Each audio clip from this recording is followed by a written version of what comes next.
This is Forge Daily with Mackenzie Barwell on the Forge Audio Network. Just a few more days until Forge FC are back at home to face off against York United for that 9:05 derby. Welcome to this episode of Forge Daily. I'm your host, Mackenzie Barwell, coming to you now Wednesday, May 29th, 2024. Yesterday, I had an opportunity to chat with Coach Bobby for another episode of Behind the Beard, but today I'm going to share some conversations I had with your favorite Forge players post-practice.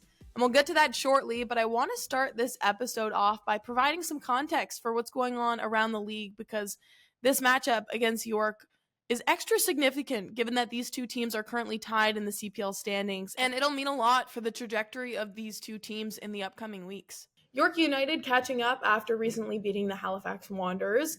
At the top of the table is Atletico Ottawa. As I'm sure you know, after their win against Forge, they would stretch their lead now with 17 points total. That's been accumulated over 4 wins and 2 draws. One team, though, able to come away with a draw against Atletico is Vancouver FC. They recently bumped themselves up to second place, beating Pacific not too long ago. And you got to give them credit, because this is a team who was new last year and could barely escape the bottom of the table. So definitely proving to be a force to be reckoned with. Just below them and one spot ahead of Forge are Pacific. They've got 11 points total, so just one more than Forge, with 2 losses, 2 draws, and 3 wins over the Wanderers, Valor FC, and now York United. So those are the standings in terms of what's ahead of Forge, and I feel like that makes the most sense given that's the direction they're wanting to go. Mind you, I'll say it again, Forge still with one more game in hand than all of these teams. So, you got to take their 4th place spot, I guess, in the standings with a grain of salt in a way. And you have to wonder from a player and coach perspective whether or not that affects their evaluation of their own performances, and if it almost feels like a bit of a cushion. All right, now on to some individual stats. Forge has had a number of players step up so far, and I think that's why the coaching staff has had such a difficult time choosing the starting 11 each game day. But I'm going to narrow in on 2 in particular here. Neither you will be surprised by. The first, Tristan Borges. He's got the most shot attempts of any Forge player so far. It's 10, but he's also got 2 goals and 4 assists. He's been absolutely outstanding in 2024, and according to the CPL's Charlie O'Connor-Clark, better and more impressive than 2019. So I asked him, how he handles the expectations and pressure that come with starting a season like this, and what are some of the goals that he has for himself on a personal and team level. It's a good question. It's tough to kind of give just, I would say, a simple answer. But for me, the number one thing that I'm just focusing on is just trying to stay healthy. Obviously, I've had some injuries in the past that have kind of altered how I've been playing. But I think it's kind of been changing my mindset, and I try to just focus on that mental part of it and trying to stay as healthy as I can and trying to contribute as much as I can to the team. And I think, I obviously started to play a lot better when the team is playing better, right? So that's always been my number one goal. And as long as we're winning and I'm doing as much as I can to contribute it, I would say that's when I'm at my happiest. Mm-hmm. My thought process has always been just, I prefer to do assists. I prefer to help my teammates score as much as they can. Obviously, if goals come with that, it's obviously a positive bonus. Yeah, exactly. But for me, it's I don't know. I guess that's always kind of how I've been since I was a little bit younger, trying to incorporate my teammates into the game as well, and trying to put them in the best positions for them to get some goals. And obviously, my teammates sometimes like to do that for me as well, right? So whether it's me getting on the score sheet or me helping my teammates get on the score sheet, it doesn't really matter for me. But obviously, as individual goals, I've always been pushing to try to get another MVP and put myself back on that platform. There you go, Tristan Borges with his eyes on another MVP award, potentially for this 2024 season. Of course, if he continues to play the way that he has, that will absolutely not be out of the question. The next player spotlight I've got lined up for you is Malik Owolabi-Belewu. He's coming back from injury. He was out for a couple weeks with a hamstring knock, but still, he leads the team in 16 tackles and 10 interceptions.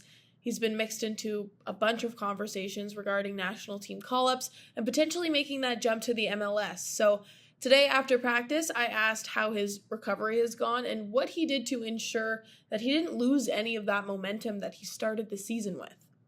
It's unfortunate that I got injured after starting the season so well. but it's something that happens with the game, so just had to take it on the chin, work hard to get back, and now that I'm back, it's great. It was good to be a part of a historic night in Montreal. Leading up to that game, it was more so just being encouraging, trying to get everyone ready, obviously being the player I am and doing what I have to do in training, but knowing that, cool, I'm definitely not going to start, but if I do get opportunity to play and I am involved in the squad, I'll do everything I can, and luckily I was given that opportunity, and then from there it was just do what you normally do, play football, make tackles and stop the ball from going in the back of the net. And then obviously what happened in Ottawa happened, and it's something that we learn from, we look back on, and we make sure it never happens again. But mentally, physically, I feel fine. It's good to be back, and I'm just looking forward to pushing on and continuing with the season.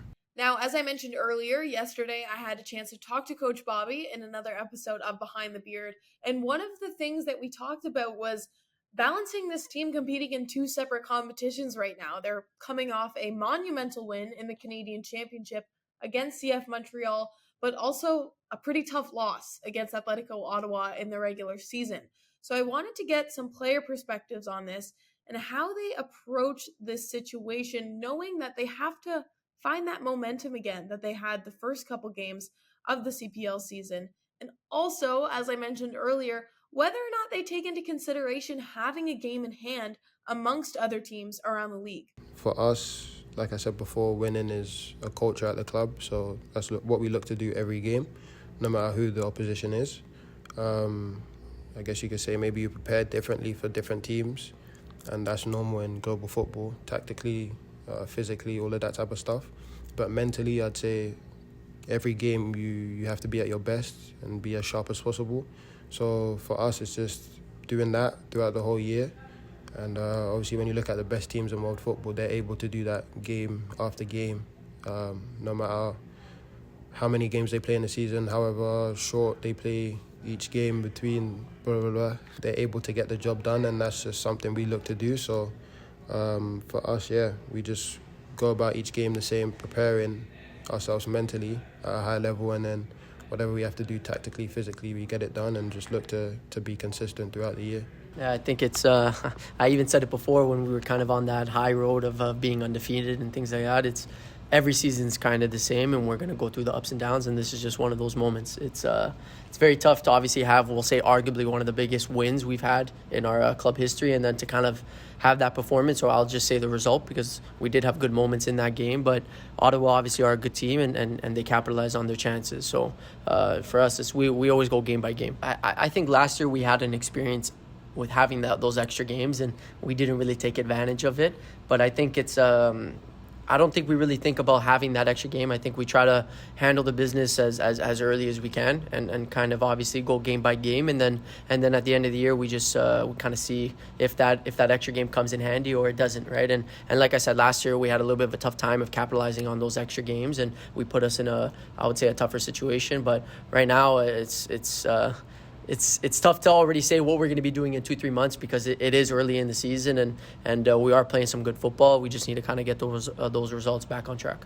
That'll conclude today's episode. There'll be more preview for the second matchup against York United of the 2024 season in the days to come. It's going to be an exciting one. Also, our dedicated Pride match. So the first 3,000 fans, I believe, to walk into Tim Hortons Field on Saturday will receive a free Forge bandana. Super fun. Thank you so much for listening to today's episode, and I'll be back to check in tomorrow on the Audio Network. This has been Forge Daily with Mackenzie Barwell. If you like what you heard, please like, follow, subscribe, comment, and share. I'm just collecting player insight. Yesterday I asked Bobby if a hot dog was a sandwich, and I just need your take. Both of you. No. Yeah, no. Oh, is it just a gut feeling? A hot dog is a hot dog, bro. A sandwich is bread with all your lettuce. No, you know what a sandwich is? It's bread that's like toast. You know what I mean? Not like a bun. It's more like a burger. Yeah, I think they can be like it's a regular, hot dog. like for example, like a regular, like for I don't know, cheese sandwich, bro. That can be just regular bread. A cheese Like whatever sandwich. It could just be 2 pieces of bread, but a hot dog is not a sandwich. Yeah, it is not a sandwich.